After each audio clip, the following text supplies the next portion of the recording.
Music isn't just reading, it's music and art too. As far back as I can remember is probably first grade. My teacher was Mr. Moore. He gave me a lot of awards for reading so many books in his class. I read so many by the end of the year, it just blew him away. In second and third grade, my teachers thought I was amazing reading at such a higher level when I was reading the Harry Potter series, starting with Sorcerer's Stone, Chamber of Secrets, and Prisoner of Azkaban right after. Keeping in track, I went to Goblet of Fire and Order of the Phoenix and Half-Blood Prince right after them. Near the end of 5th grade, I read Aragon, starting that series. The book was amazing with all the action packed into it. With the music aspect of this literacy autobiography, I mastered the recorder in about 3rd grade. My art was always interesting as a kid. Just throughout my entire elementary school career, I was always doing random things, like the copper piece shown in the picture above.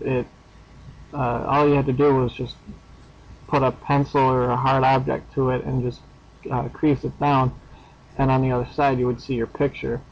That particular piece I did it in 2nd grade, but I only did it freehand, so there wasn't very much I did to it to prepare the piece for what it would actually turn out to be. And like the other 2 pieces shown, I've had a ton of pieces put into a display where there was a competition where some of my pieces were taken and put there, and the old art teacher that I used to talk to he was a family friend. He told me that most of those pieces are still in there today. Why, I really can't tell you, but apparently they've been that good. Among many of my other awards is my school Young Author Award that I received in 5th grade by my 1st grade teacher, Mr. Moore. I had written a piece in 5th grade that was entered into a competition, and I just so happened to win. And they named me the best author in the school and gave me a certificate to commemorate the day. Now, most of what I've done has always been because of my mom, and she hasn't been around lately for me to actually give her the interview, but she's always told me that, she's in high school, she was a musician, she had her own band, and she performed at street shows and everything.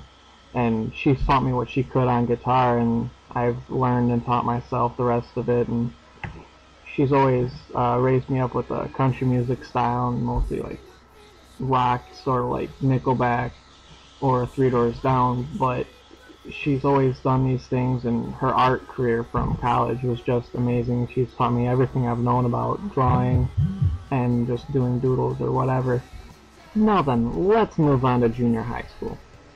Junior high school was mainly my musical-oriented years. I wasn't really doing much art or reading these days, but my mom kept working with me. I kept teaching myself. I was never able to finish one piece. I just kept changing and working on different ones, trying to figure out what sounded good with what, and me and my friends got together and played and just jammed out and had fun doing it. They always told me I was a great singer, and I just didn't believe them, so I wasn't really working on that, just sitting mostly with the guitar and trying to figure it out while my mom was trying to get me to sing as well. In between all the jam sessions with my buddies and my mom, I got a chance to finish the Harry Potter series with Deathly Hallows, which was a tremendous book, and even when it came out this year, it was an amazing movie. After that, I started The Fool, which is a book about a court jester who goes and conspires against the king and ends up letting the king die instead of saving him when he had the chance. After that, in spite of the new Pirates of the Caribbean movies coming out at the time, my brother was joking around and bought me The Idiot's Guide to Piracy, and I just had to read it because it was so interesting, and pirates were just the things that I get those days. There we go, now almost done. Let's move on to high school. This is where my reading really got action-packed and full of excitement and a whole bunch of other fun. My brother showed me The Warrior and The Wizard Heir. The first book, The Warrior Heir, is just amazing, full of action. Starts with this war between the roses and these magic guilds and going on into like fighting wars and battles, and The Wizard Heir keeps going on with that, except different characters, brings back in the old ones. and it was just a lot of fun to read. After that, I continued the Inheritance cycle, which is the Aragon series. It went into Eldest and then Brissinger right after. Again, amazing books, full of action. Eldest wasn't as much action as Brissinger or the first one, Aragon, but it was still a lot of fun to read. My art pretty much at this time kind of died out. I wasn't really doing much for fun. I just kind of doodled when I got bored, and the panther on a rock, as you can see, I drew that for my German class. We were trying to design a shirt for a German club, and the one right after was just kind of a doodle I did on one of the sides of my essays after I had turned it in and got it back. My music never really died. I was always working on it. I mostly changed what I listened to pretty much just straight on Kenny Chesney or Nickelback, sticking with those guys because I've known them my entire life. And now let's move on to what I'm doing currently, which, as you could guess, probably isn't much.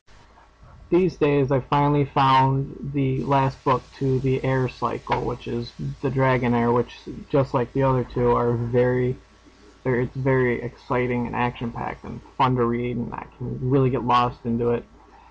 And then you have Inheritance, which is the last and final book to the Aragon book series, or the Inheritance cycle, as it's properly named. My music these days has been mostly dominant between studying and doing all my homework. I'll be sitting in my room just playing random chords and notes, throwing them together, finding out what really sounds good. My dad will come walking over going, "What are you doing? You know, that sounds bad," or whatever. And every time he asks, I'm guessing, and most of the time I'm succeeding. And he just looks at me like I'm crazy and walks away. But it's music, it makes me happy, and I love doing it, so why not? Now let's sum all this up. Music was great. I love getting lost in the books I've read. I've always had fun doing it, and I will hopefully continue finding these great books to read. My art, while it lasted, it was amazing. I love drawing. Sometimes I'll just pull out my old sketch pads, look at what I did, try to figure out if I should draw something else, and most of the time I just put it back or pick up a pencil and go at it, see what happens. But most of my literacy has always been my music. I've always paid attention to it and done stuff with it. I've always said that I think all music should talk to people. That, like, they should be able to say, "Hey, that means something to me," or "I can really relate to these words." Like, it has to make them feel something. It can't just be, you know, this music is this, that music is that, you know, "Hey, look, this is a nice song." It has to, like, actually speak to them. Like, good music is music you can like, but it's the great music that really gives you shivers down your back and makes you really feel something. And try to take the path less traveled by. That first step you take is the longest ride.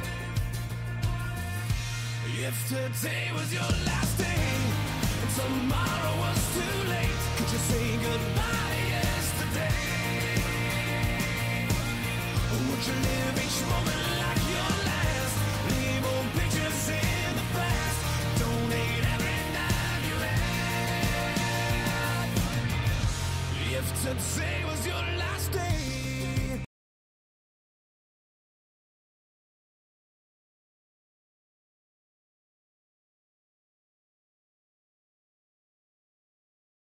Against the grain should be a way of life.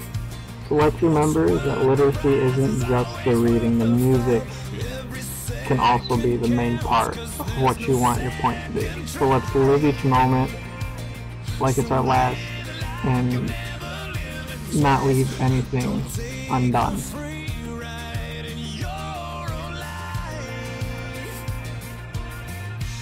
If today was your last day and tomorrow was too late, could you say goodbye to yesterday?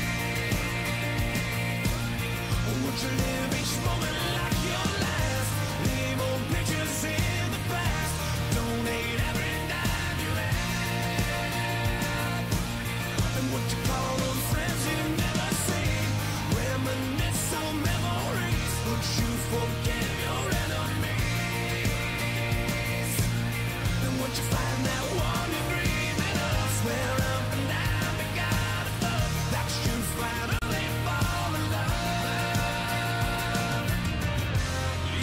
say